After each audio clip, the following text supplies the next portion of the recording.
prompted to complete a short survey. Please take a few minutes to share your thoughts with us. At this stage, let me introduce the other speakers for this session. We are delighted to have with us Patrick Shalhoub, CEO of the Shalhoub Group, a man with 40 years of retail experience. The Shalhoub Group operates 600 retail stores in 14 countries in the business of luxury retailing. We're also very pleased to have Paul Martin, Global Chair, KPMG Retail Group, and KPMG UK's Head of Retail, join us from London. Paul works with retail businesses internationally across continents, including working with businesses here in the region. Fuad Chapra is joining us from Riyadh. Fuad heads KPMG's Family Business Advisory for Saudi and Levant. In his previous role, Fuad was also the CFO of one of the largest grocery retailers in the region. And last but not the least, we have Vikrant Rohatgi, Head of Strategy for KPMG Lower Gulf. Vikrant works with a number of retail and food service businesses in the region. Who would have thought a few months back that all of us would be living our lives the way we are currently, a world in lockdown? All of us anxious about our health and the well-being of our family, friends, and colleagues. Economic activity across most of the world has come to a standstill, with the IMF now forecasting a global recession this year and negative GDP growth for all GCC countries. The world has not seen such days since the Great Depression of the 1930s.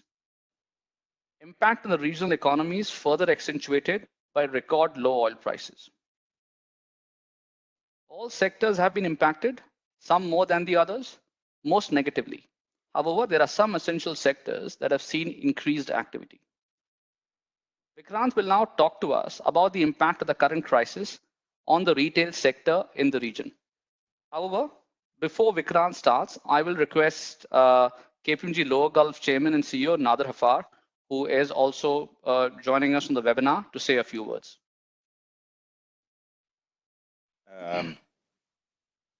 Thank you, Anurag, and I'm glad you've taken a few minutes to wait.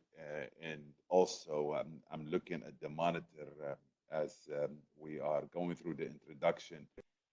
I see the numbers are increasing by the second. We're up to 269 people right now. So good afternoon, everybody. Good afternoon and welcome to this webinar. By this fantastic turnout that keep increasing by the second. This is a fantastic forum. We're all learning how to use this technology better as we continue to work from home. But what a great way for a large number of leaders and professionals to get together and address some of those challenges that we have and share the ideas and sure have a large number of professionals to do so. So hopefully we can all learn and take advantage of our collective ideas. I am particularly appreciative to the panelists that we have led by Mr. Shalhoub. Patrick, thank you for coming on this webinar. I'm sure we'll be able to learn a great deal from your experience, and thank you for making the time actually to share that experience with all of us. Well, thank you again for coming in from wherever you are. Hopefully you're in the UK at home now to share with us some of those learnings. Without further delay, I look forward to this very interactive sessions, and back to you, Anurag, and hope to see you all sometime in the very near future. Okay. Thanks, Nader. With this, and without further ado, I will hand the stage over to Vikrant, the virtual stage over to Vikrant, to take us through some retail trends in the region. Thank you, Anurag. Good afternoon, everyone. As Anurag has mentioned, these are unprecedented times for the retail sector. It would be fair to say that it has been a mixed bag of challenges and opportunities for retailers, and perhaps more of the former for most retailers. Looking at the performance of various segments of retail in the region, food retailing has clearly witnessed a major spike in demand as consumers work from home. An extended lockdown has led to some degree of panic buying. Online channel has also seen significant growth, specifically online grocery retail, which so far has had relatively low penetration in the region, has seen exponential growth in the last couple of months, setting the scene for a possible shift in buying behaviors in the future. The non-food retailing has been negatively impacted across all segments, so be it luxury, fashion, jewelry, or electronic retail. Retailers have seen drop in sales of up to 50% in March. F&B and restaurant segment is perhaps the worst affected segment, with 30 to 80% drop in sales in March, primarily on account of social distancing and hygiene apprehensions amongst consumers. For most retailers, April is unlikely to add much to their top line, and the only sales they will see is from the online channel. This, we believe, will further accentuate the situation for the retailers. There are also some interesting trends that are emerging in these times, some of which could have longer term implications for the sector. The current crisis has accelerated the shift towards cashless transactions and contactless mobile payments as consumers are reluctant to deal in cash and credit cards. This trend, we believe, is likely to sustain beyond the COVID-19 crisis. Another trend that will sustain in the longer run is the increased demand for home and personal hygiene products, as we are seeing a likely permanent lifestyle change with increased hygiene awareness. There's also a strong likelihood that some portion of consumer buying will move away from shopping malls towards online channel in the future. Apart from these trends, there has also been an increase in demand for longer shelf life products in the food segment. With the rapid growth in online retailing, the demand for delivery has also increased significantly. That said, food delivery, which has been an established segment of the market, hasn't seen a major demand spike due to hygiene concerns and consumers preferring to cook at home. Lastly, the prices in the region are holding steady in spite of heavy reliance on imports, as this has been countered by the strengthening of dollar against other currencies.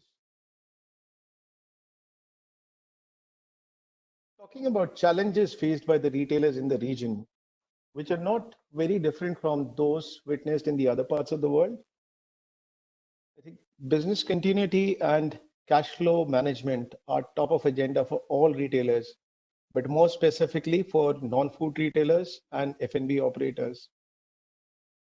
While retailers have been swift in cutting down expenses and taking measures to run a tight ship, the uncertainty related to the crisis makes it a daunting task to plan ahead.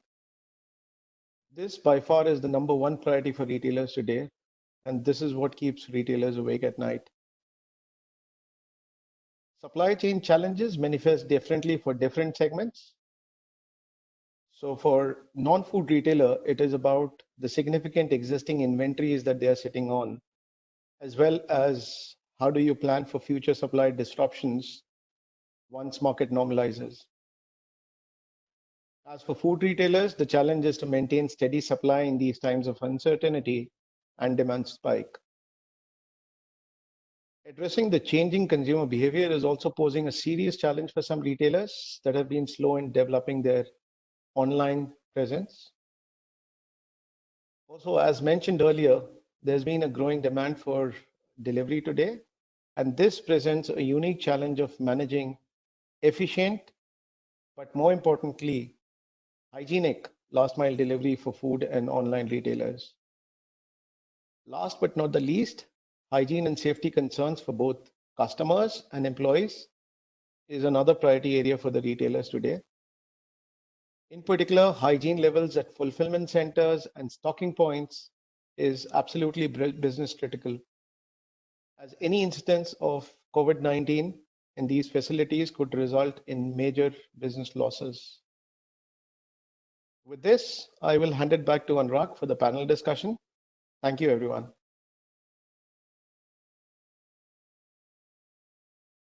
Vikrant, thank you for your insights. And like you said, these are truly unprecedented times.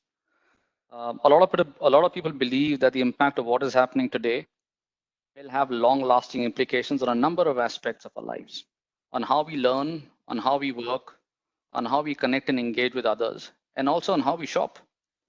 In our panel discussion now, we will get into a little more detail into some of the themes that Vikrant's highlighted. Please continue to post your questions. I will, towards the end of the webinar, direct these questions to our panel, so please keep them coming. I will now like to invite our panelists for this discussion. Patrick, Paul, Fawad, can you please join us? And I'll request you to sort of switch your cameras on, and so will I.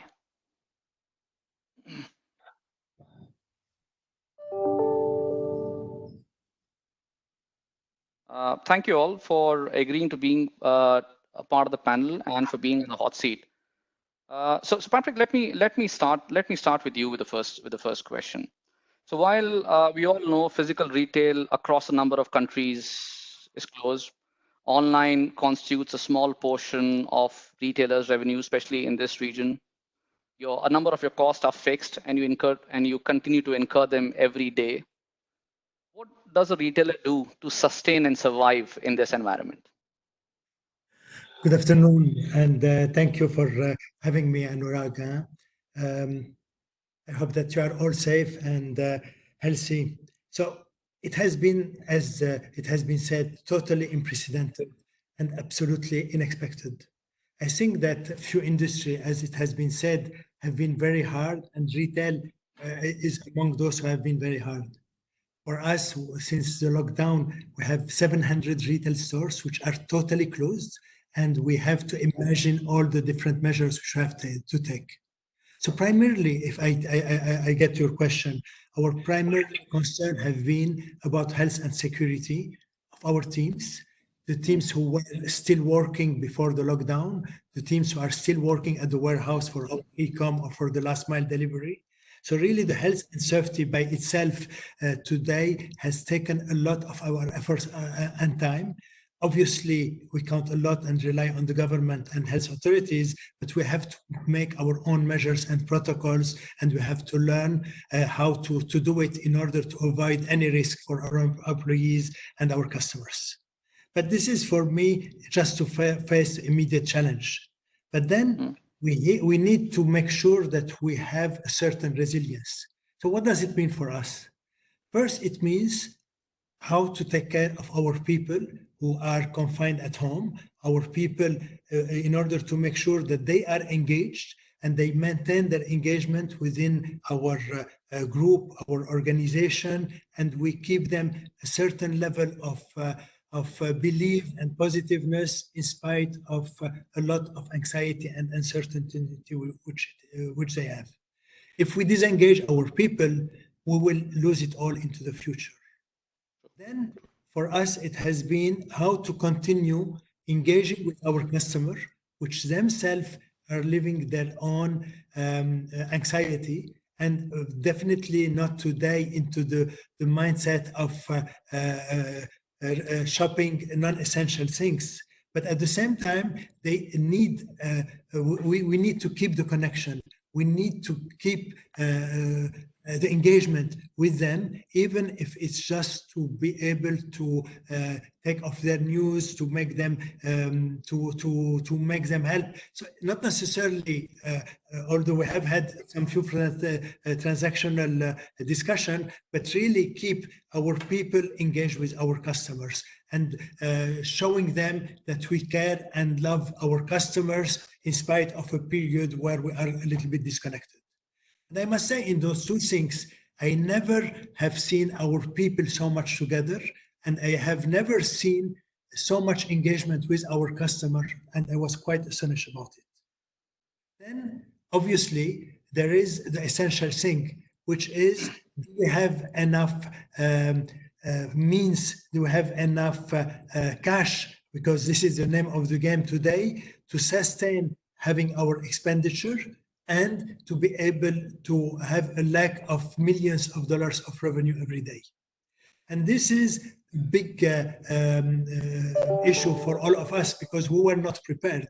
So we have to obviously make all our cash protection plans. We have to make sure that we reduce our costs at the maximum extent which we could. We have to make sure that we can renegotiate with some of our service provider, suppliers, developers, but also to make sure that we are in discussion with the government to see with them how we can pass through this phase, which kind of support we could get from them, but at the same time, how can we also support their action and their activity? I have to say, in this sense, and obviously the banks, because into this whole crisis, the monetary supply is absolutely essential. And this monetary supply, even if it's very much controlled by government and central banks, are often going through the bank themselves. And I have to say that the banks have been quite supported by the government and quite supportive to the business. But still, I mean, there is a lot of discussion to have and making sure that we do not embark ourselves in things which we will not be able to fulfill into the future. So cash protection have been quite a significant part of how we need to try to sustain ourselves. And then there is the positive signs, which was mentioned earlier by Vikrant. It's our e-com drive.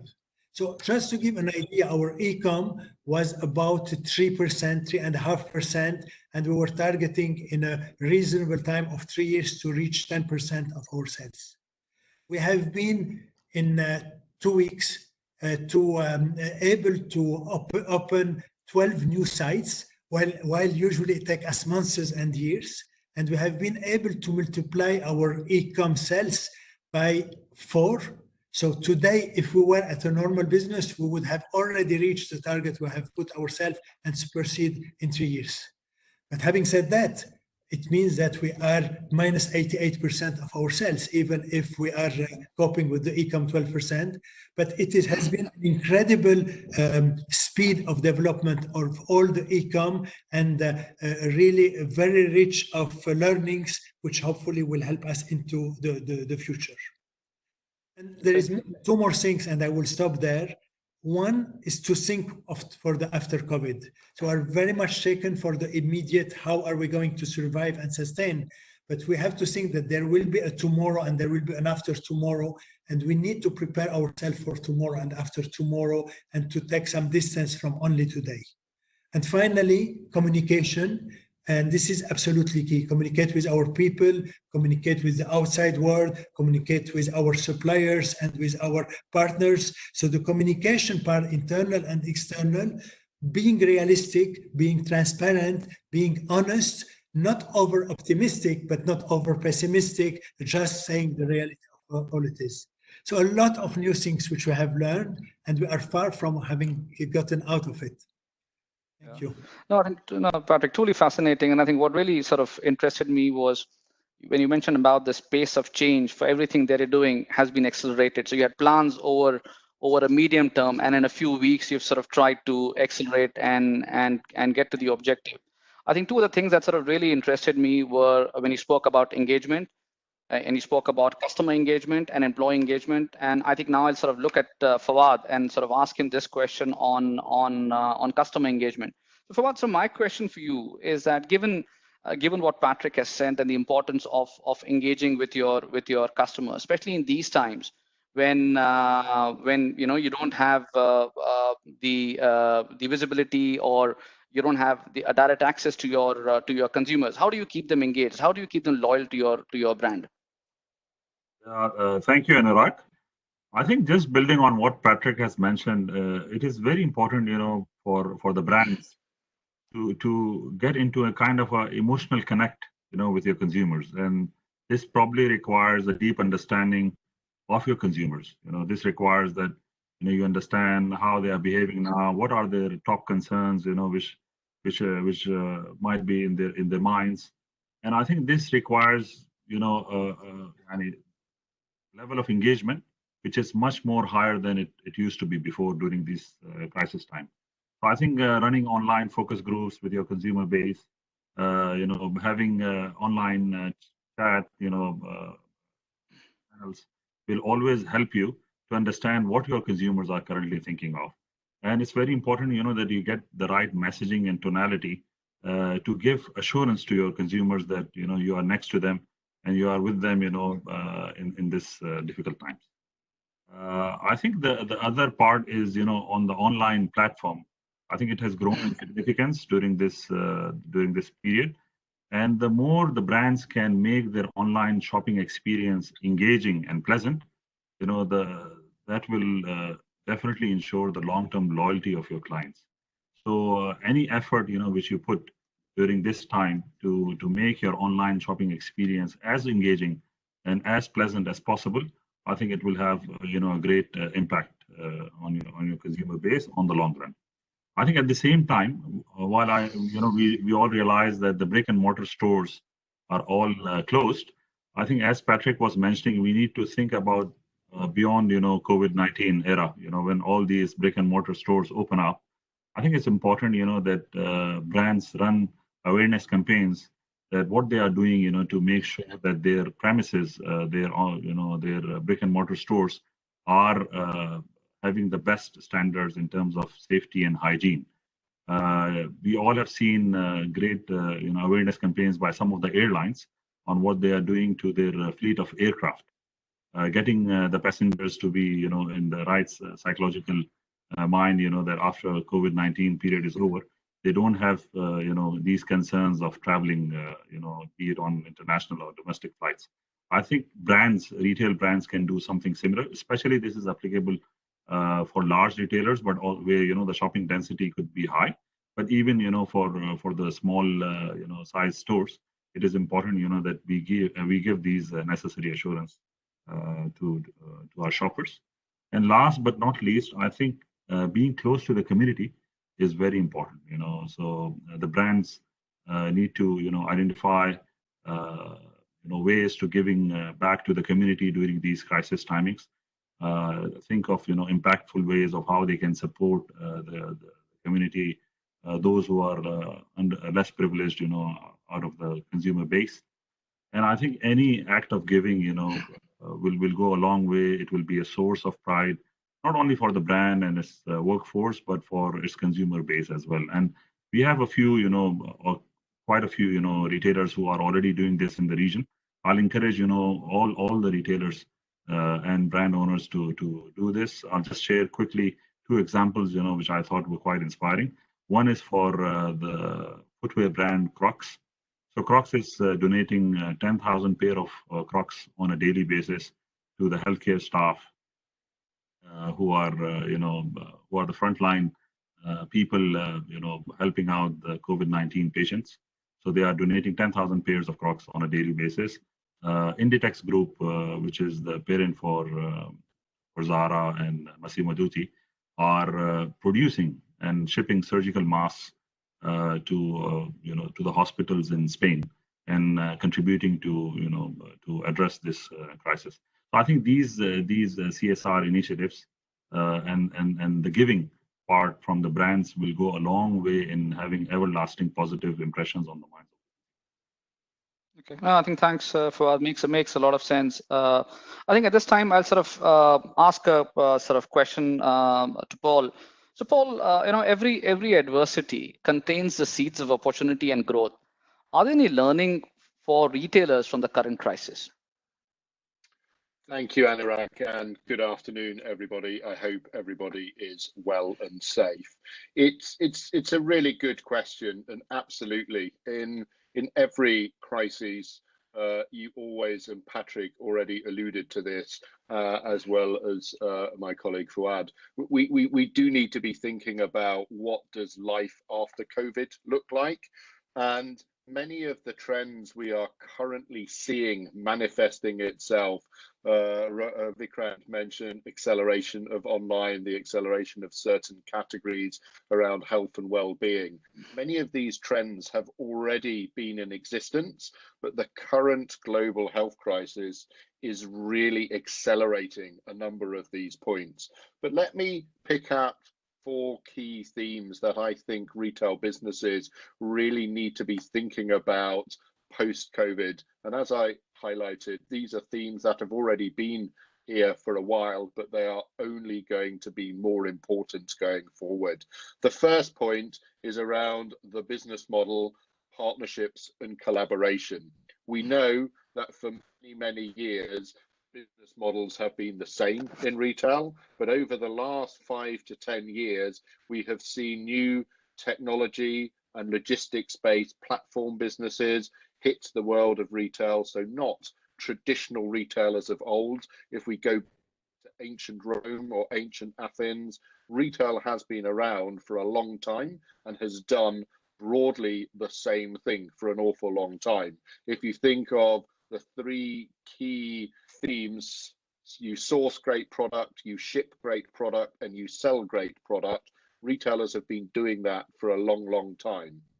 But in current times, with some of the large Chinese platforms, some of the large North American platforms like Amazon, it has been more important to have great supply chain efficiency, to embed enhanced data and analytics, to have artificial intelligence and automation speed up and automate certain processes. So all of these points are now feeding into the business models of retailers in the future.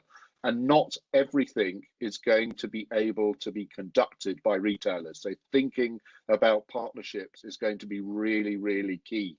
And what we have seen in these times of adversity, we have seen competitors collaborate on certain components of the retail value chain. We have seen retailers and suppliers work much closer together, share warehouse and logistics capacities. We have seen in many countries, such as the UK, my home country, where we have a large proportion of vulnerable consumers, different retailers and government bodies share data on how to become more efficient.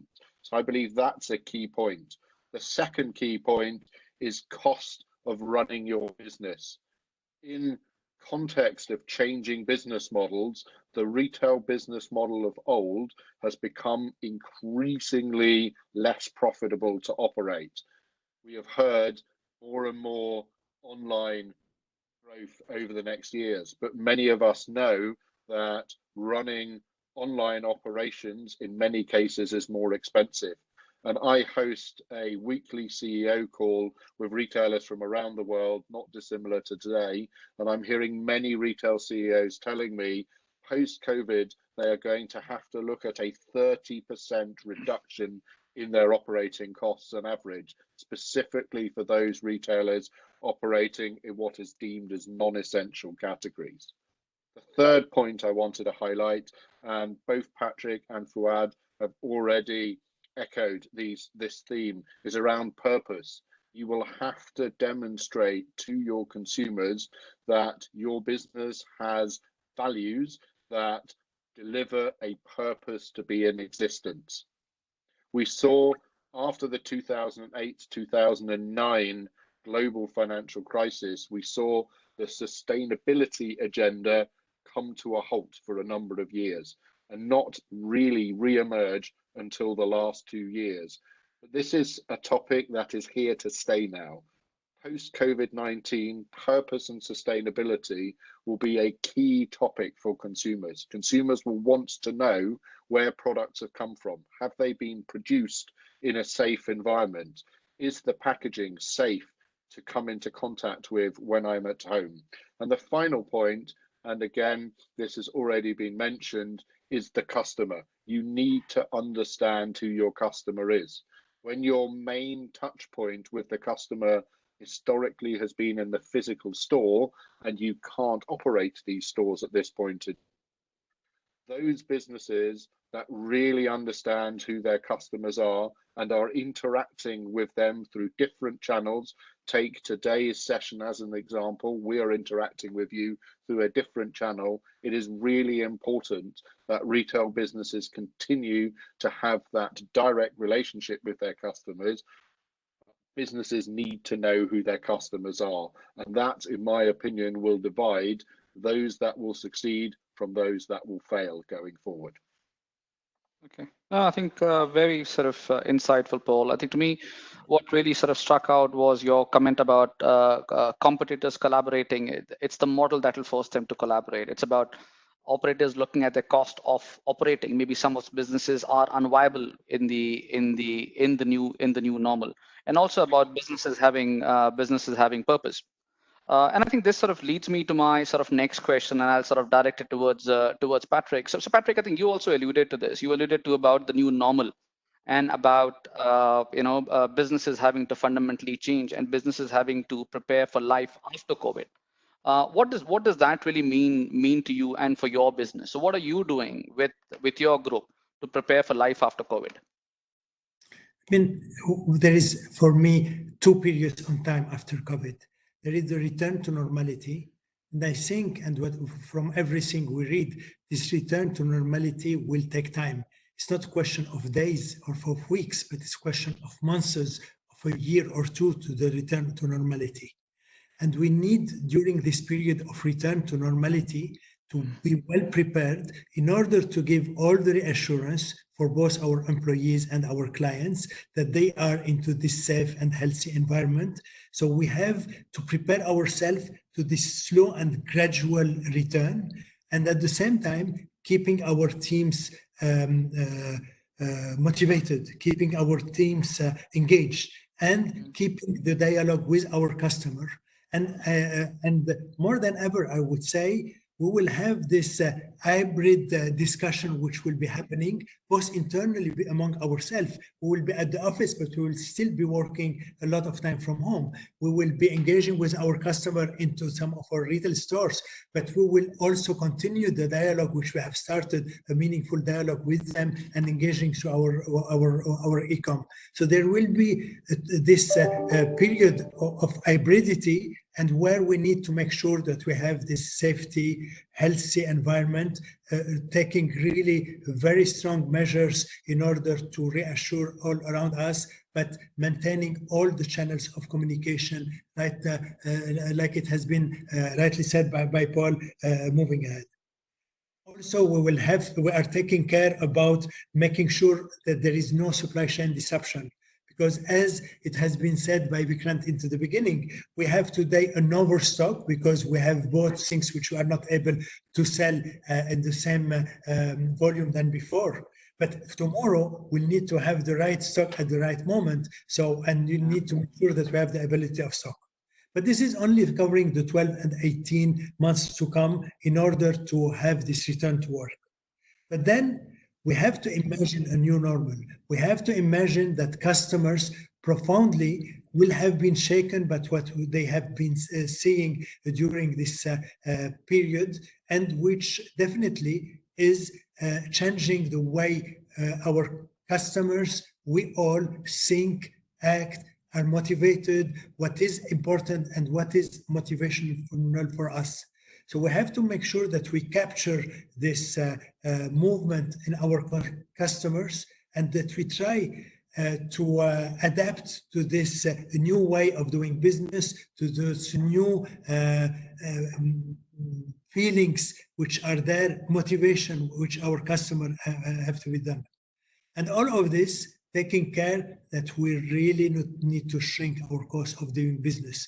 This one of the big learning of this crisis is that we cannot anymore afford to have cost of doing business. Again, as rightly said by Paul, the cost of doing business, which is so expensive in order to be able to reach our customers. So we really need to challenge ourselves, the way we are structured, organized, moving ahead. Our negotiation with our partners have perhaps less footprints, but more meaningful footprints rather than more footprints than ever. So I think that thinking about the long term, we have to adapt to a new cycle, in a new phase, which is still unknown and which we have to discover and to engage with them. And this is not easy to imagine today, because we are so much taken by today and the tomorrow, then we are not enough probably strategizing on the after tomorrow, which is essential. But we have to survive to live till the after tomorrow in a meaningful way. And all along, engagement of our employees and connection with our customers really in a meaningful way. I love the example which were given by Fuad about this engagement to the community. Yes, a lot of organization, businesses have felt it's important at that time to get more engaged. And this is a way to also engage our employees, to also engage our customer with us for meaningful causes, because we will need to have a purpose. And from our side, in our beauty industry, we have tried to give a lot of also support to all the health community, in order to try to one, help them staying very close to the hospitals in which they are, and financing their stay into the different hotels, but engaging also our employees to help us to give them those kind of accommodation, and giving them certain kits which is for their immediate beauty or sanitization and creams, etc. Okay, no, I think thanks, Patrick. I'm just conscious of time. So maybe the last question, and we'll maybe pick up some of the themes. I'm seeing some questions being put in a Q&A panel. So we'll come back to maybe some further questions. But I think, Paul, my last question for you as part of this session, and Patrick spoke about, there being two distinct phases to return to normality. There's going to be a short-term phase over the next 6 to 18 months, where we see some sort of effects of the crisis, and maybe there's a time after that. How do you say sort of retailers, or what in your mind do retailers or F&B operators have to do in this period of return to normality, and what do they need to do with their business models? Is there a new way of thinking here? Thank you, Anurag. Yes, absolutely. And I will, in a few minutes, we'll sort of touch in a little more detail from examples from around the world where we're seeing different retailers in different countries already putting more thought to that. I think Patrick mentioned at the beginning of this panel discussion, at this point in time, the health and well-being for customers and staff is really, really important, and that's pivotal. And we are seeing many businesses very proactively showcasing safety before profits at this point in time. And it's about reacting and generating that resilience. So having those physical safety measures is really, really key. But at the same time, we do need to ask ourselves, how sustainable is that from a business model perspective in the future?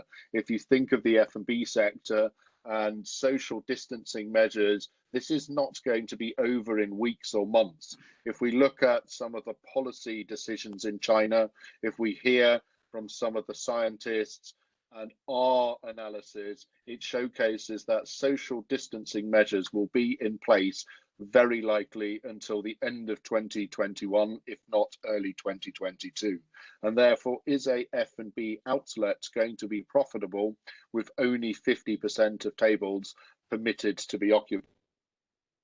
We're going to have to think much more about the use of technology and how do we manage footfall, how do we manage crowd control in this context. We're also going to have to bring in virtual environments to be able to really drive the experience. We know in many markets online is growing, but online is still a small part of the overall business. But how do you bring that physical wow factor into the online world? Online, up until today, in most places around the world, has been very much focused on a transaction.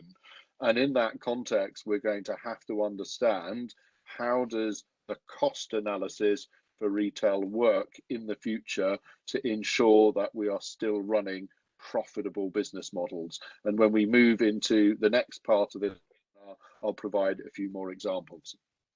Okay. No, I think thanks, Paul. Gentlemen, thank you for your time and for this engaging discussion.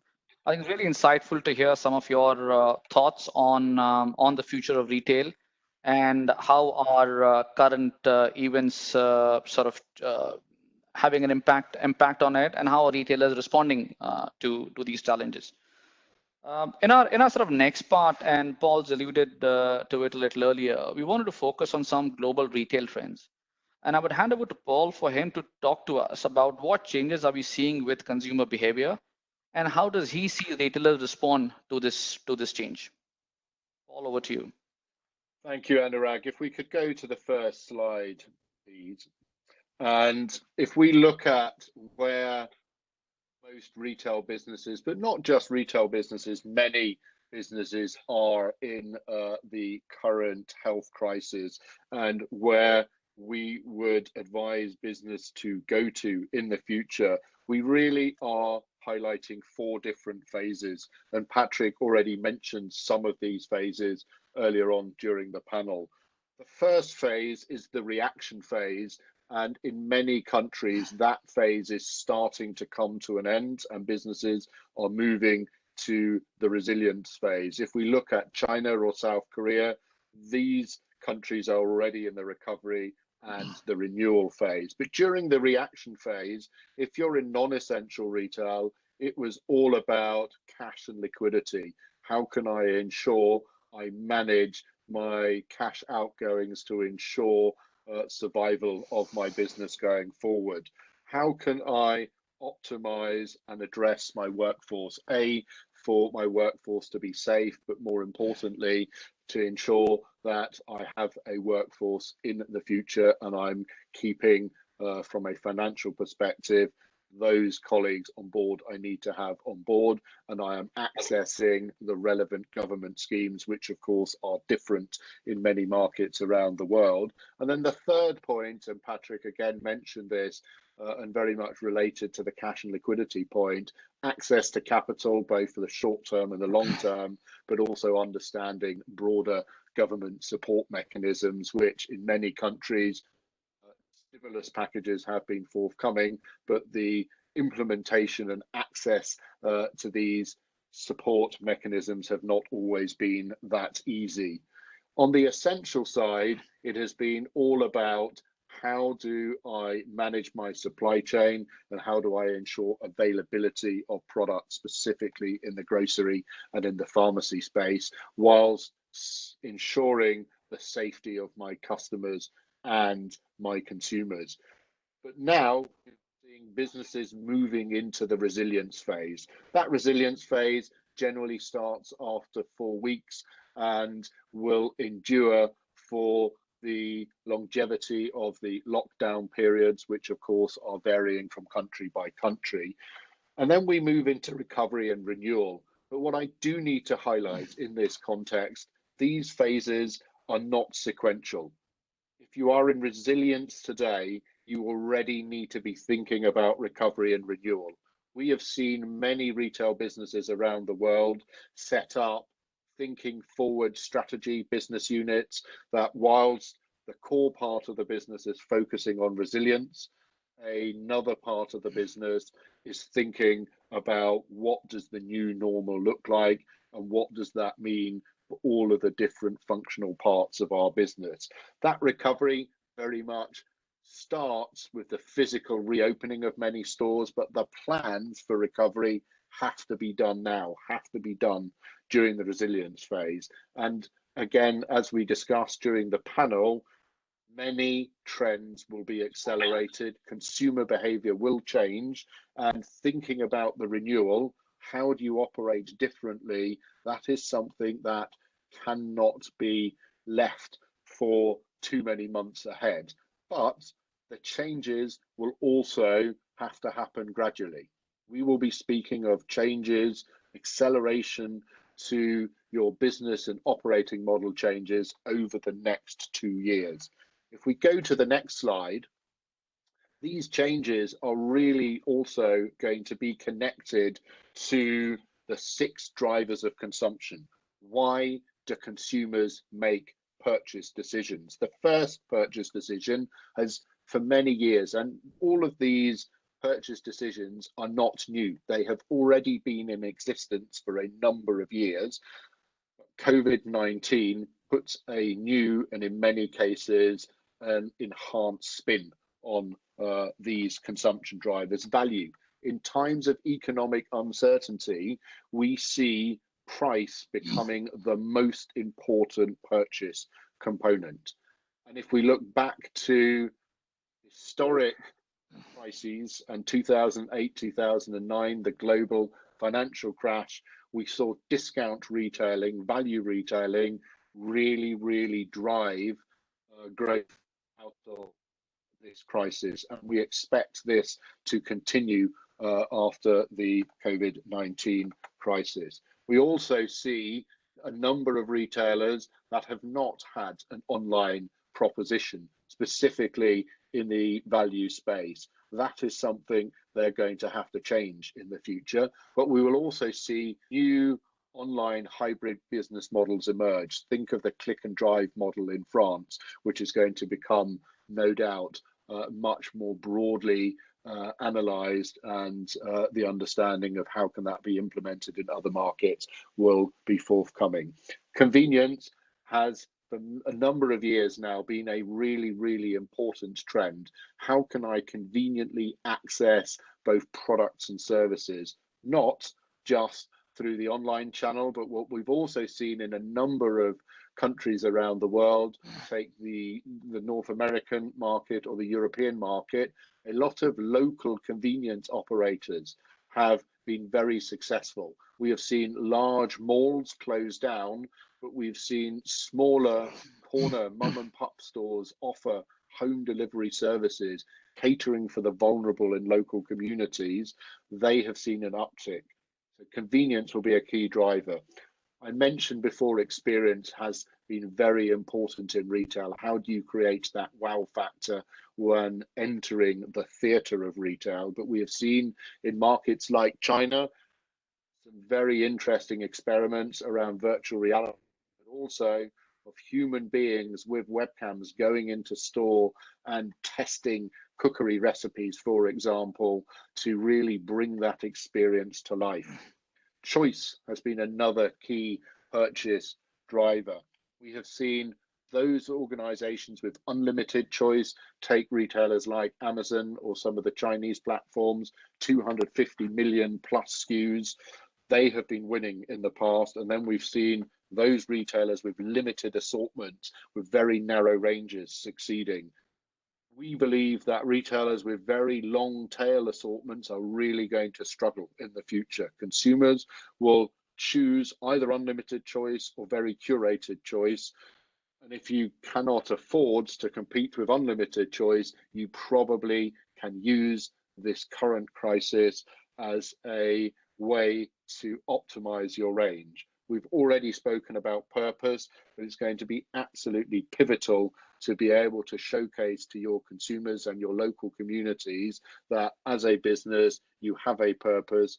And if I can say this in inverted commas, you have behaved well during current crisis. You've taken care of your employees, you've taken care of your local communities, and that will be very important going forward.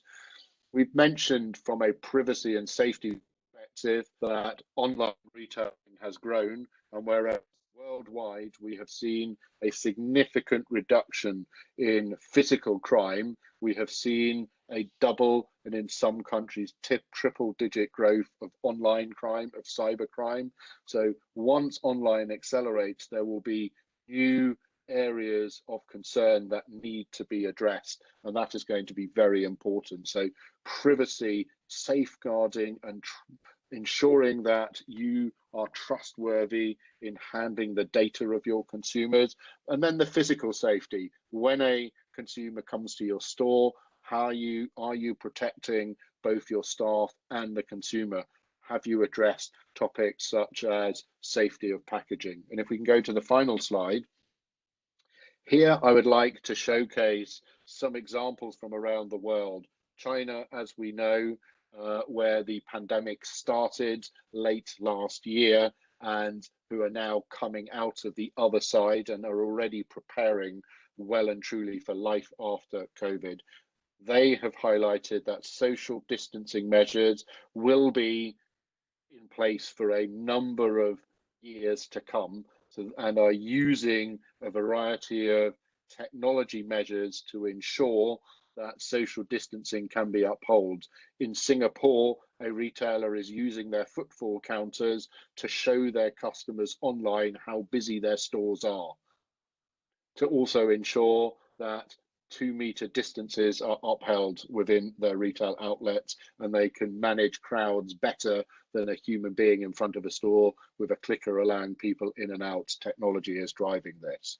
We've also seen a significant acceleration of online sales, but we've seen the large platform businesses like JD.com help a lot of the SMEs, help the smaller businesses to move online, but when they are online, help them with marketing, help them with content creation, help them with supply chain and logistics to really grow that base broader. China already had the world's highest online penetration at 28%. During the crisis, the online penetration was over 50%. But we've also seen a real detailed thought process into how to increase demand when the market reopens. Both governments have been thinking about driving consumer demand and different stimulus mechanics, but in China, we've seen a number of consumer electronics, beauty brands team up with the platform businesses to release coupons to ensure that the customers come out and start purchasing again. If I switch to Austria, and I have chosen Austria as Austria alongside Denmark has been the two countries that have first lifted some of the lockdown restrictions that have been in place. Last Tuesday, DIY and garden centre stores and stores smaller than 400 square meters were allowed to open. But here, talking to a number of retail leaders in that market, they were telling me they'd established strategy teams, as I alluded to earlier, to start thinking about life after COVID. One business created a in-store task force to make changes to their stores, and the CEO mentioned we very seldomly have the luxury of having our stores closed for 2, 3, 4 weeks. So we've been able to use that time to make changes to our planogram, both to adhere to future social distancing measures, but also to move range. We have large proportions of winter and spring ranges in our stores when we reopen, and in Austria those stores will reopen in 2 weeks from now. We need to have spring and summer ranges in our stores. So how can we use that time to move product, but also how can we use this opportunity to reduce our range and change our layouts? How can we make it safe, and how can we re-educate? We've recreated a new task force or a manual for our employees of how to deal with customers in the future, how to deal with clothing that is in the changing rooms, for example. And then if we move to the UK, and again, many of you will know we are still in the middle of the lockdown. The government has announced another 3 weeks last Thursday, but this is where we are seeing again a number of retail businesses thinking about the future. And there is an end-to-end review of future real estate portfolio that is being undertaken. In the UK, we are overspaced in many Western countries, such as Europe and North America. There is too much retail real estate at this point in time, and our prediction is that 20% of stores will not reopen once the lockdown is lifted. So we are seeing retailers looking at their store footprint, but also at their head office footprint. Many retailers have successfully implemented working from home measures for their head office population. How can merchandising and buying be done through online channels going forward? We're also seeing a significant debate around rental rates and a change of that business model. In the UK and in many countries around the world, rents were paid on a quarterly basis in advance. Most retailers today are telling us they want a switch to turnover related rent at maximum 5 to 10% of their turnover, and they will pay this monthly and they will pay this in arrears. So quite a significant shift to the business model in that context. And then we're also seeing a number of businesses already starting to think about how they're going to communicate to their customers and to their workforce in an ongoing basis once they reopen their stores, but also calculating the cost of reopening their stores. And in some case, we heard from a retail CEO last week who operates 550 stores. He anticipates just the opening of each store will cost him £25,000. So therefore, he has to have a selective roadmap in place when he will be opening which stores going forward. That hopefully gave you a brief overview of some of the key themes in different markets. Paul, thank you. Very insightful. I think the depth of knowledge and experience you bring is truly amazing. And I think what's sort of really fascinating to hear different examples from different countries. Moving ahead, and I think now we get to the last sort of part of our webinar. We still have a few more minutes. I will open the floor to questions from the audience. If you haven't done, please put your questions in the Q&A tab on the right-hand side of the screens. There are already a few questions, and maybe I will pick a few for the panelists. So if I can get the panelists to sort of maybe come back on stage, I sort of switch their cameras on. I think one question that I also sort of get asked quite a lot is, how long do you think non-essential retail economy will take to recover? So I know this is like $1 million question. When do you think? Maybe Patrick, you, Fuad, I don't know if you guys have any thoughts on this. I mean, for me, the non-essential retail has not stopped. I mean, we can see it through our e-com drive. So the question, if the question is when it will go back to normal, yes, it's $1 million question. My views, it will take us 12 to 18 months. But what's quite crazy is that we also are seeing some reaction of some of our customers who go back to what we call this retail therapy or this retail revenge, which we have seen also in China when they are opening back again. We also have seen some of our consumers who have had no spending for the past months or 2 months, but who haven't had a big hit into their revenue, who will have been accumulating some extra, and even if in their mindset they will look for safety and they will be cautious, they have accumulated some cash which they will be able to spend. So for me, the question is really, how are we going to be relevant with our customer into the future? How are we going to understand what is important and get our share of their wallet? If we could, how could we be more meaningful, have a purpose, be sustainable, rather than a question if they will come back to non-essential things. If it is meaningful, it's been meaningful for them, they will come back. If it is for their well-being rather than to impress others, yes, they will come back. If it is just futility, which they are doing to impress others and has no meaning and no purpose, probably the consumer would have changed his behavior.